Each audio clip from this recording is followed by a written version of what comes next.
It's amazing how God can speak through different people. That is an amazing song. In fact, a Christian group has picked that up, Sidewalk Prophets. It's also neat. I don't always listen to Christian music. The pastor, in fact, one of my favorite radio stations is 104.7, out of Hilton Head. But they had an Elvis Presley weekend. Woo! My wife is not a big fan, but we were listening Friday on a drive out of town, and he was singing a song that was just filled with Scripture. And I said, see, he's not all bad. But it was amazing to hear how much Scripture he used in a particular song and the message that he had in the song. And so God can use those who are following Him, who are not following Him, those who are far away from Him, to get His message out, and He does that. It's interesting, if you read in the Old Testament, He even used a donkey. And I sometimes act like one. And He uses me. So He uses whoever and whomever He wants to get His message out. We're starting a new series today. It's a Win series. And I usually plan out about 6 months to a year. And then as the time gets closer, I really kind of hone in on particular passages and that kind of thing. And I started 2 or 3 weeks ago about this Win series, and it was supposed to be about how can we win as a church, because our vision says win the low country and impact the world with Christ. But as I began to wrestle with this thing, and it truly is a wrestling match, God began to just cross my paths with so many of you guys. And I began to hear where some of our people were and how some of our people were really hurting. And so God began to mess with me, and I never like it when He starts that. I'm always glad He does, because the end is better. But He began to help me to see that we can never win as a church unless we are winning individually, because we are the church. And so if we're not winning in our lives, the church is never going to win. And so as we go into this series, as we look at some pictures in the Scriptures about winning, I want you to know that God has a win for you.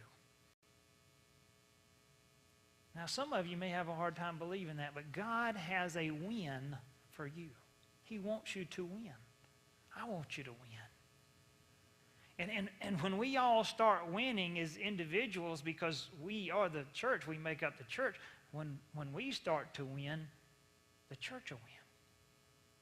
It's really that simple. And so as we kick this off today, in fear that you won't pay attention to a thing I say, and some of you probably don't anyway, but I gave you a little puzzle today, and now you're going to look at it. And if y'all can bring up all the lights right quick. It's on the back of your things we need to know, on the back of your announcement sheet. It looks like this. And if you're looking at it with the 2 squares up top, you're looking at it in the proper way. And you can take a few minutes if you don't remember how to do this. If you're my age or younger, these things come out in the late 80s, early 90s. You kind of bring it to your nose and then slowly bring it back, and you almost kind of look cross-eyed. And this thing it really does jump out at you. Now, some of you see it. It's always interesting in a group of folks. This morning I gave it to I won't say who, but I gave it to a group of people early this morning, and some didn't even try. And some gave up quick, and some kept at it till they found it. These are these 3D pictures. They were real popular then. There was actually some stores opened up that sold those pictures. And I can still remember looking at people who were trying to see the picture in the picture. And they'd turn their head, or they do this, and they do that. They were funny, just trying to see the picture in the picture, like some of you. Oh, yeah, I see you. And it's hard sometimes to see that. And then I still remember trying to see the picture myself. And, if I saw the picture, I was like, oh, man, did you see that? You see, man, that is so cool. But, if you didn't see the picture, you just you didn't say anything and walked off like you saw the picture, It's difficult sometimes to get the right focus. Sometimes we got to bring it close. Sometimes we got to slowly move it apart. Sometimes we got to have the right lighting. Sometimes it's just about getting in a position to see the picture in the picture. Sometimes we catch a part of it, He said, oh, I almost see it, and then it's gone. It's like, oh, man. But when we finally see the picture, we see the picture. We got it. I've looked at this thing, probably half a dozen times since, I don't know, Thursday or Friday, I think, and now I can pick it up just like that. Because once you see the picture in the picture, you get it. You get it again. I can remember people trying to help you see the picture in the picture. You know, either they saw it and you didn't, or you saw it and they didn't, and you're going, don't you see this? It's right over there, and this thing's here, and man, this is so beautiful, and don't you see it? And you know, I remember looking at some of them and never seeing it, and walking away feeling like I really missed something and wondering, what's wrong with me? I just didn't have the right focus. You know, discovering the win in life is a lot like looking at one of these 3D pictures. It's about focus. It's about seeing the picture in the picture. I'm told, as I was reading about how they make these things, that the secret to seeing the picture in the picture is looking at a different dimension. See, the right in front of our eyes, all the scribbly stars and stuff, that's one dimension, but the real picture is in another dimension. See, that's just like looking for the win in life. We have all one dimension coming at us.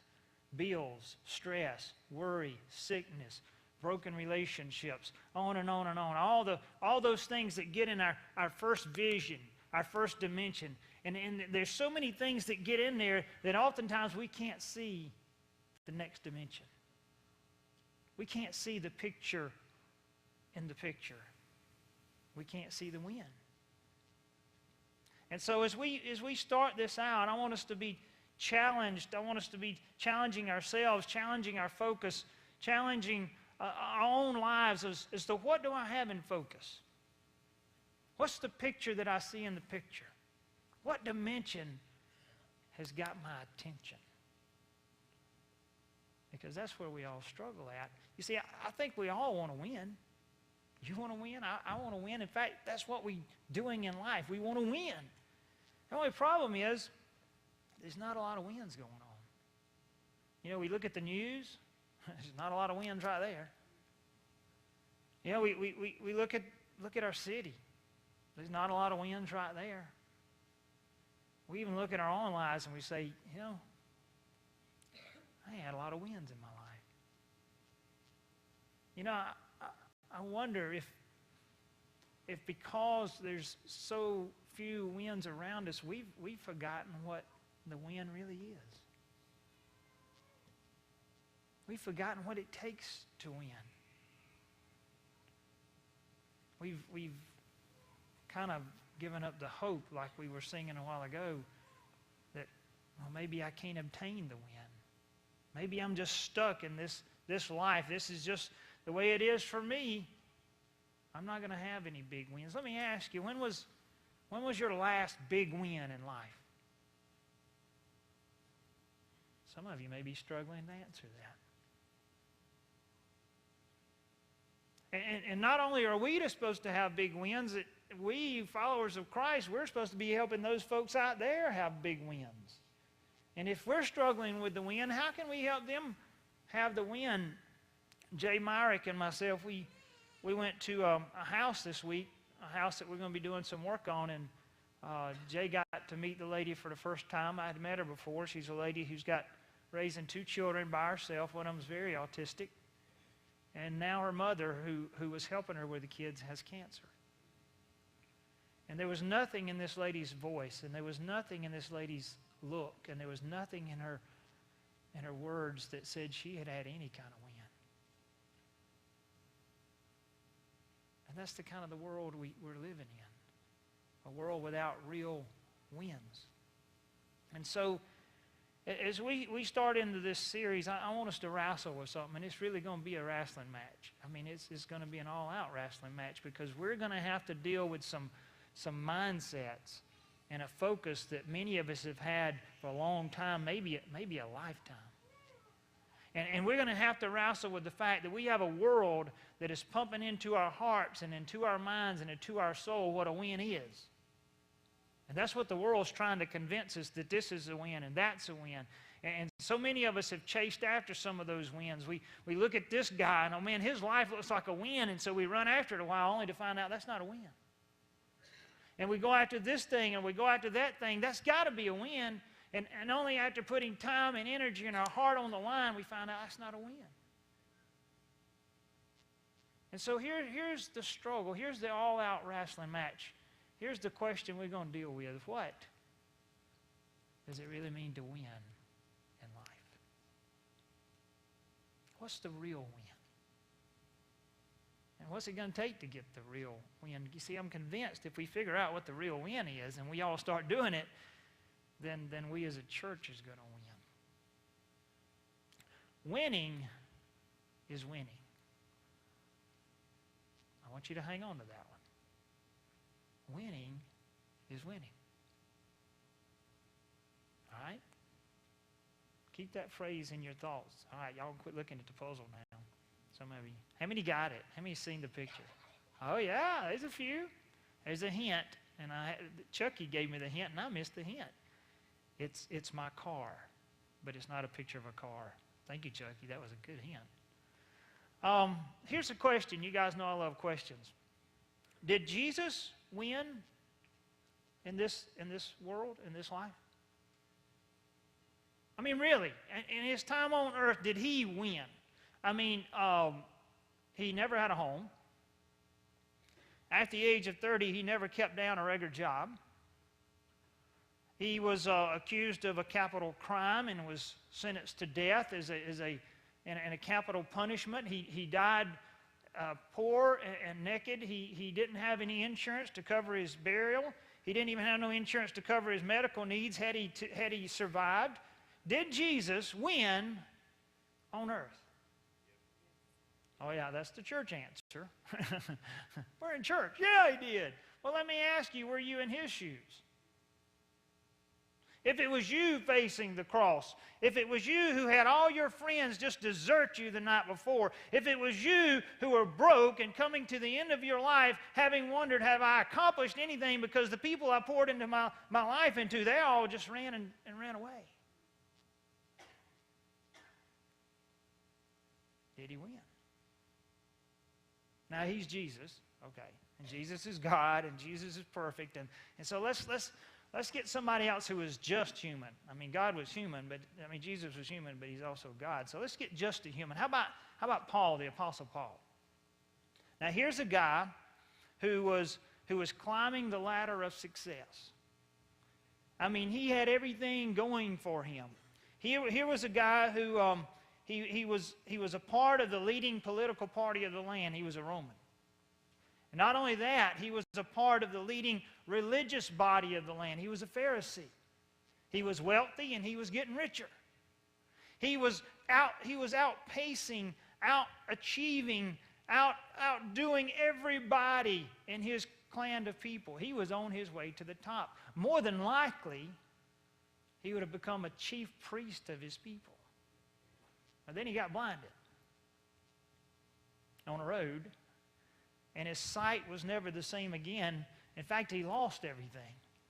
He lost everything he had worked for. He was broke. He had to work day and night to even survive. People hated him. In fact, his own people hated him, and they tried to kill him repeatedly.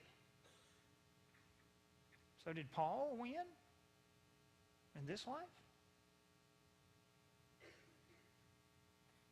We may have a tough time with those questions because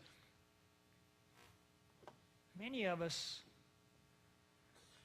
have gotten so far off of what it is to win that to think about those things as a win is just too far a jump. It's too far a leap. Come on, really?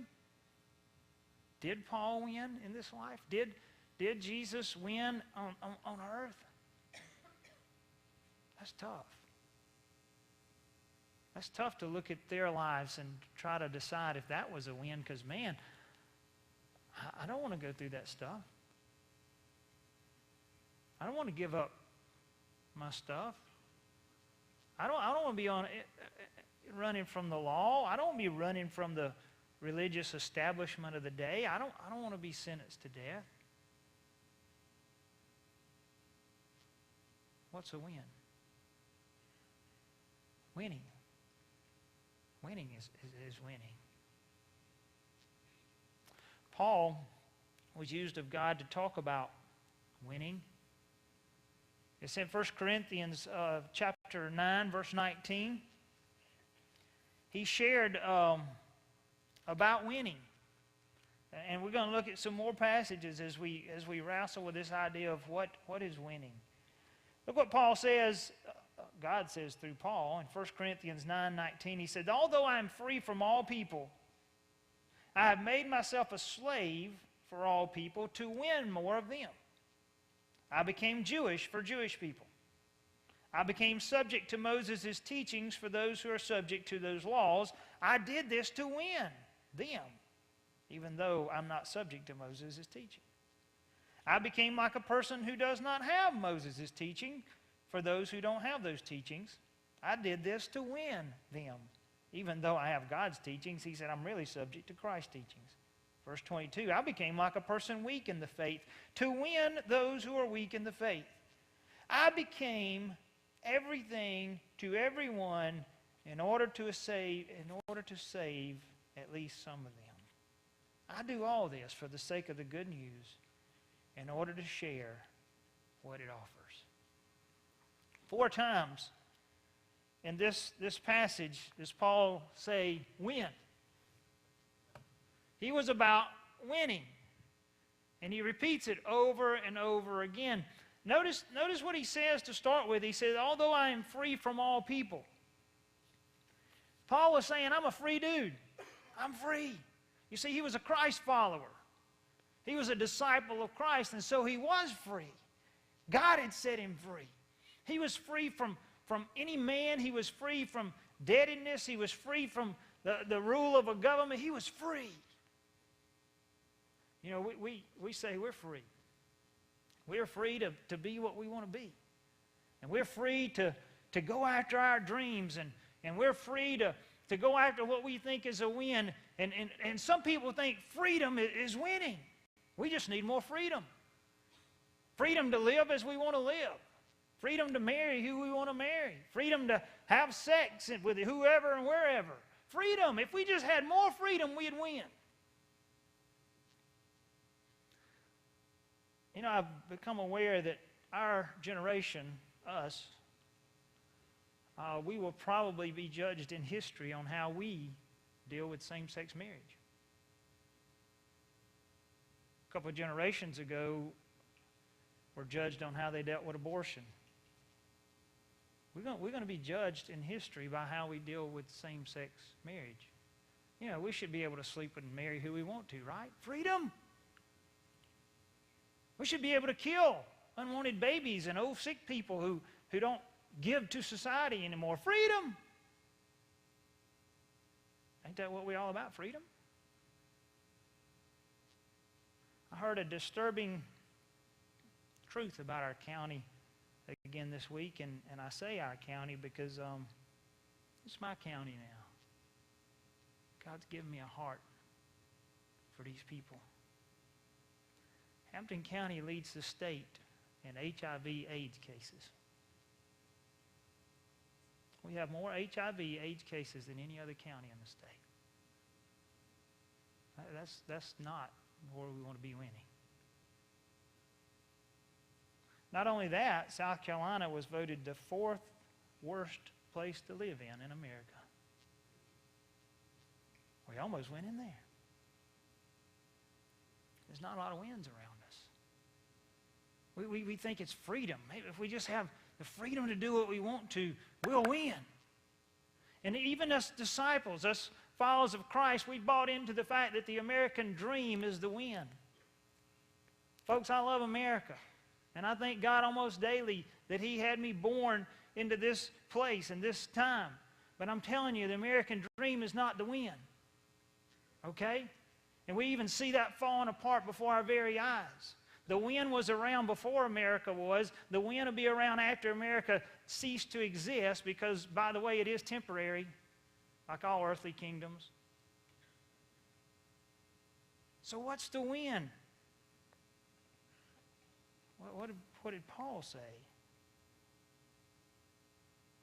I've made myself a slave for all people to win more of them. A slave? No way. No way am I going to be a slave. No way am I going to be a slave to somebody else. That's not winning. We can't conceive of the idea of being a slave equaling a win. Paul said, I become a slave to win. Not just to win, but to win more. He wasn't just focused on winning, he was focused on winning more. Wow, slave. Look at verse 20. He said, I've changed the way I want to live to connect with those people to win. Look at verse 21. I've changed the way I want to live to connect with those people to win. And look at verse 22. I've changed the way I live to connect with those people to win. He keeps changing what he wants to do and how he wants to live to win. Paul knew winning is winning. But look what he says at the end of verse 22. I have become everything to everyone in order to save at least some of them. You know what I see missing in here? What did Paul want to do? I mean, Paul kept changing to fit in with this culture, and he kept changing to fit into that culture. And I mean, where's Paul's desires? Where's Paul's bucket list? Where's his idea of the win? Well, I think it's really there. He was so focused on winning. Do you see how many times he says it? He says it over and over. I want to win. I want to win. I want to win. So I think Paul saw the picture in the picture. Paul could see that other dimension. Can we? Do we see the picture in the picture? Are we so focused on the world's winds that are coming at us from this way and that way, and there's so many things that we keep going after to try to get the win, and we never get the win. Paul said, man alive, I do this because I want to win. I think he's in there. I think his bucket list is in there. You know what it was? Sacrifice. Sacrifice. Remember, I said sometimes we're so far off of what the win really is that it's just too big a leap for us to get there. Paul said, I sacrifice to win. It's always taken a sacrifice to win. It's never going to be easy to win the real prize. God never said it would be easy. We live in a culture that wants it easy. I live in a mindset that wants it easy. We've grown up all around us. We hear the messages from the world that it should be easy. Paul said, sacrifice. I give up what I want to win. I give up what I want to win. 3 times he said, I give up what I want to win. Wow, sacrifice? Come on, man. That couldn't be the win. We're free. We should be able to pursue what we want to pursue. Well, we can. And many of us have. But did we get the win? Paul said, I've made myself a slave for all people to win more. Do we see the picture yet? Paul got the picture. He saw it. I want you to check out this video right quick. Some of you may remember the movie. It's been around a little while. Look at this video and see what you see. I believe we all want to win. Maybe it's not anything to do with athletics. Maybe we don't really want to be thrown in front of a crowd, but we want to be able to cheer for our own life. We want to be able to get to the end and know we won.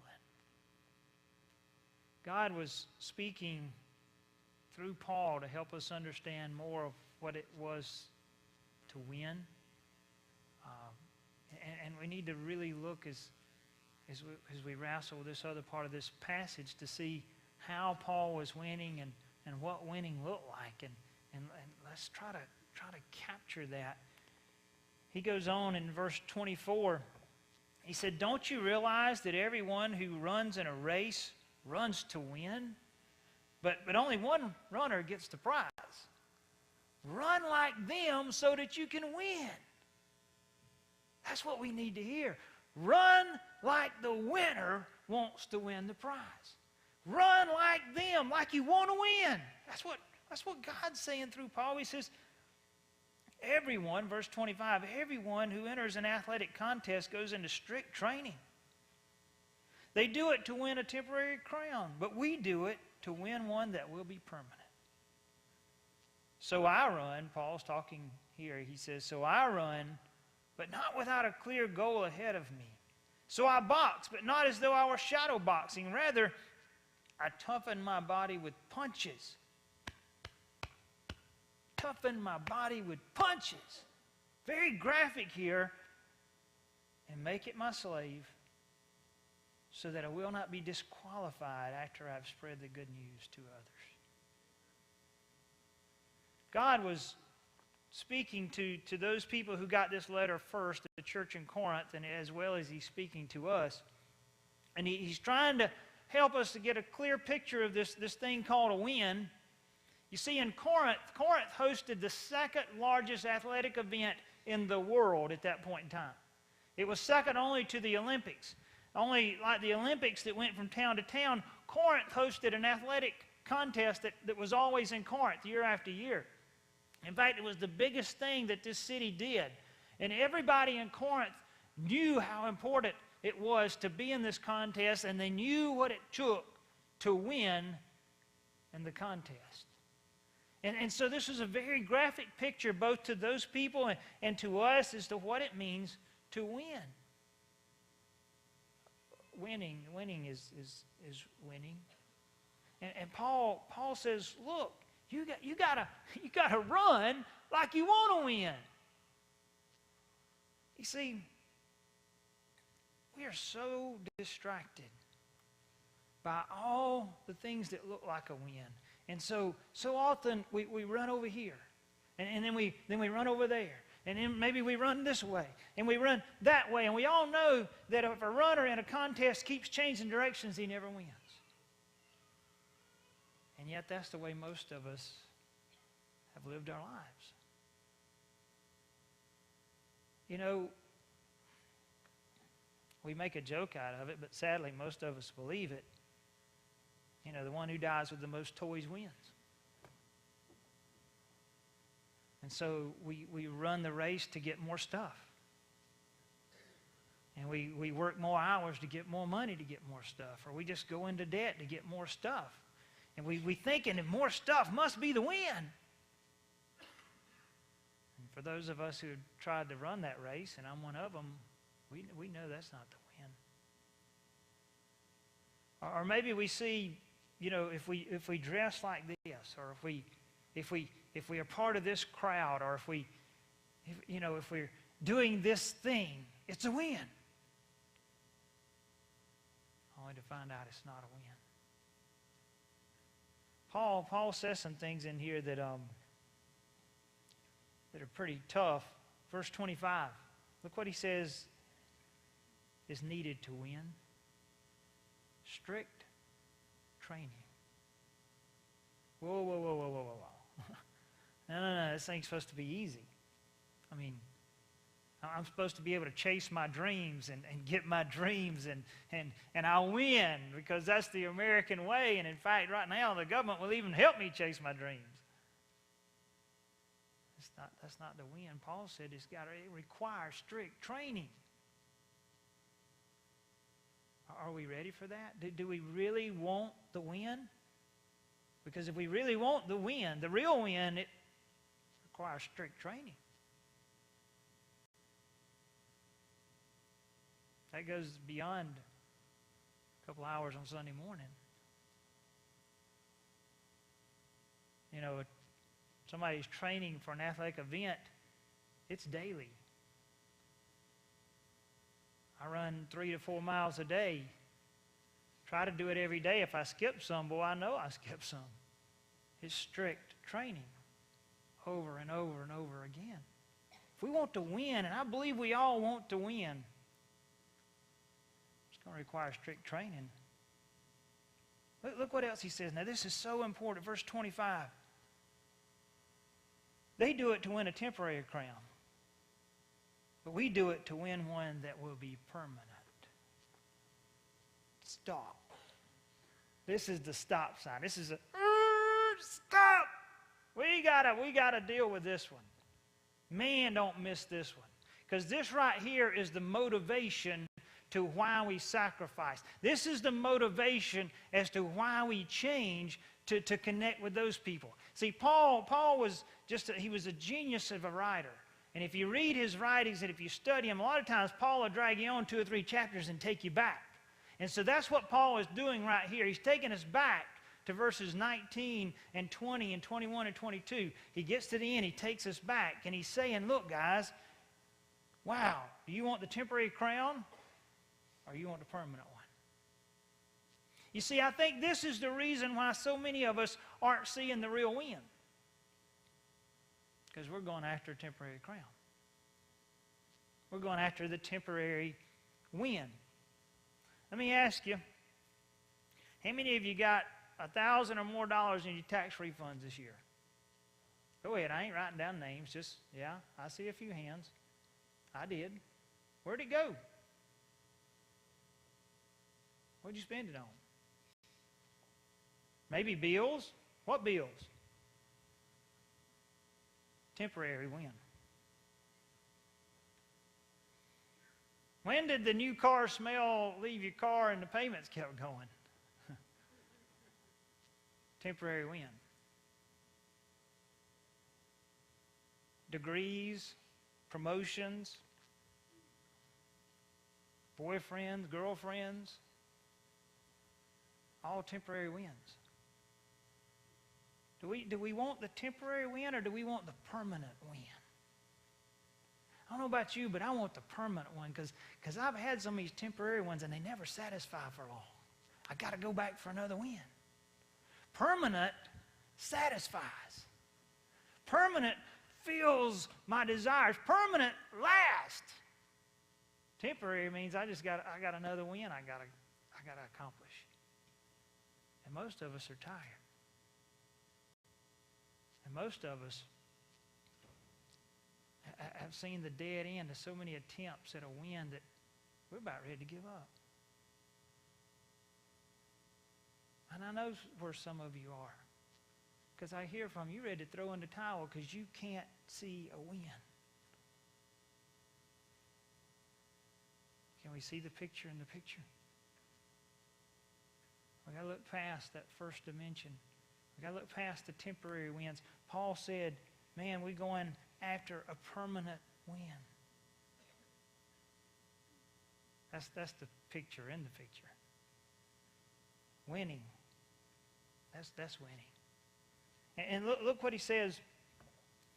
Look what he says, verse 26. Or he takes us back. Look, remember what he said in verse 19. I've made myself a slave for all people to win more. Oh, gosh. Why do we keep hearing that word? Because none of us like that word. None of us like that idea of being a slave. We don't even like that concept. And to be honest with you, even though we see it in the Bible, most of us don't really believe that. I'm saying us. I'm not just picking on you. I'm saying us. Most of us do not believe that the way to get the real win is to be a slave. Because that is so far from what the world has told us over and over and over again. It is so far from our regular mindset that this idea of being a slave could really be the win. Come on, preacher. I know it's in there, but really? Told you it'd be wrestling. That's tough. Look at verse 26. He says, so I run, but not without a clear goal ahead of me.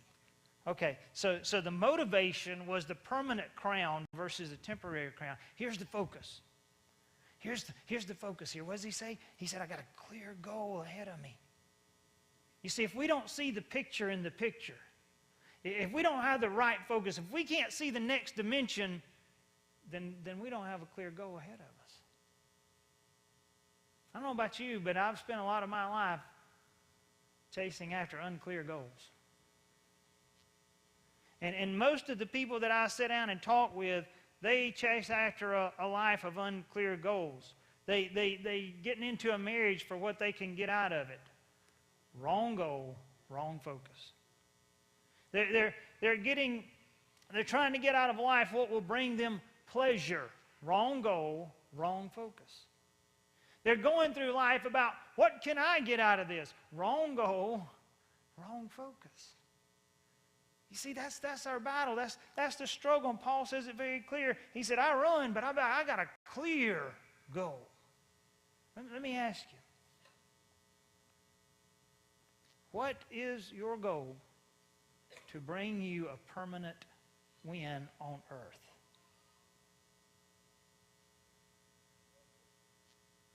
Okay, you got to think on that one for a while. Your permanent win on earth. What's your clear goal? Paul had a clear goal. He understood winning is winning. And then verse 27, he wraps it up in such a graphic picture. He says, rather I toughen my body with punches. Whoa, come on, Paul, is it that hard? And I make it my slave. Oh, no, Paul, there's that word again. I don't really want to see that word, Paul, because I'm a free American and I'm a free Christian. I make it my slave so that I will not be disqualified after I've spread the good news. Paul uses that picture of just bringing our body into submission. Bringing our desires, our wishes, our wants, what the culture's throwing at us left and right. And he says, guys, if you want a clear goal and you want to win, you got to bring all that stuff into slavery. And not only all that stuff, you got to be a slave.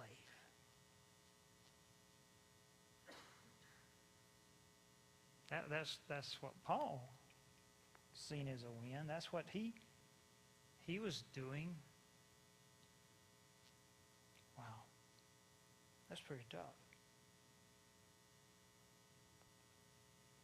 So what is your clear and permanent win? What's that look like for you? I know we're in a crowd of people here, and I know I'm talking, and maybe when the music plays in a little bit, you can begin to think about that. Maybe sometime this week you need to get away and you need to spend some time on really drawing that up for your life. Look at the man in the mirror. What is it going to take for you to have a permanent win on earth? I want to read a quote to you. That's what this fellow wrote. He said, my life's coming to an end. And it's now time for me to be poured out as a sacrifice to God. I have fought the good fight. I've completed the race. I have kept the faith. The prize that shows I have God's approval is now waiting for me. That was some of the last words of the Apostle Paul. He won. He won in life. How about us? That video you saw was a movie about a guy by the name of Eric Liddell. The movie Chariots of Fire was a movie about him. Interesting story about Mr. Little's life, and that is that he was one of the fastest runners in the 100-meter at that time in the world.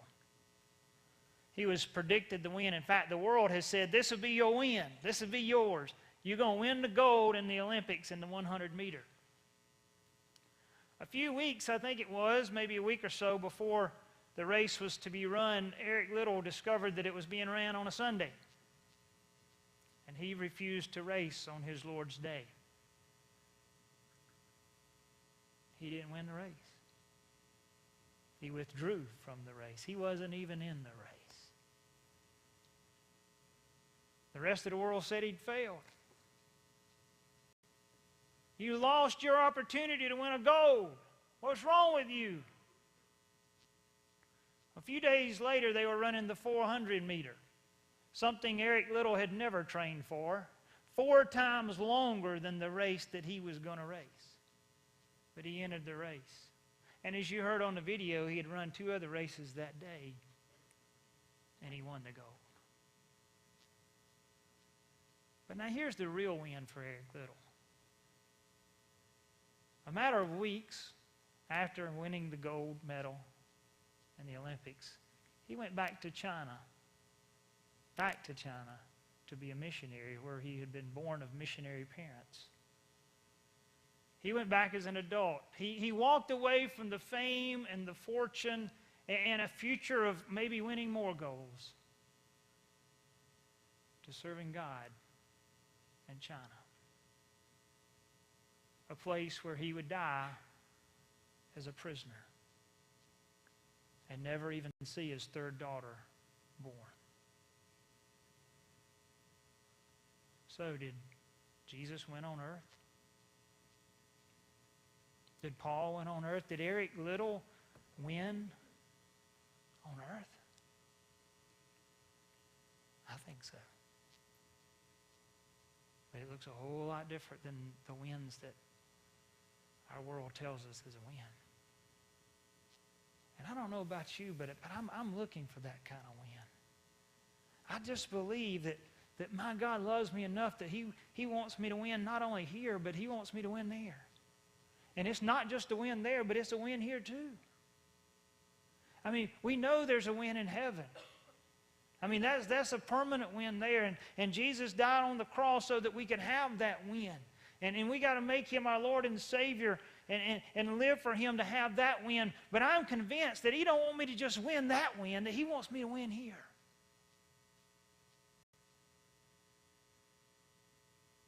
Winning is winning. Paul wrapped it up there at the end of that passage talking about sharing the gospel. You see, we win when we win others to Jesus. That's Paul's whole aspect on winning. He said, I make my body a slave so that I can win. I submit my body to punishment so that I can win. He was wanting to win. He was focused on winning, and he saw the picture in the picture. He saw the greater dimension that to win was to win others.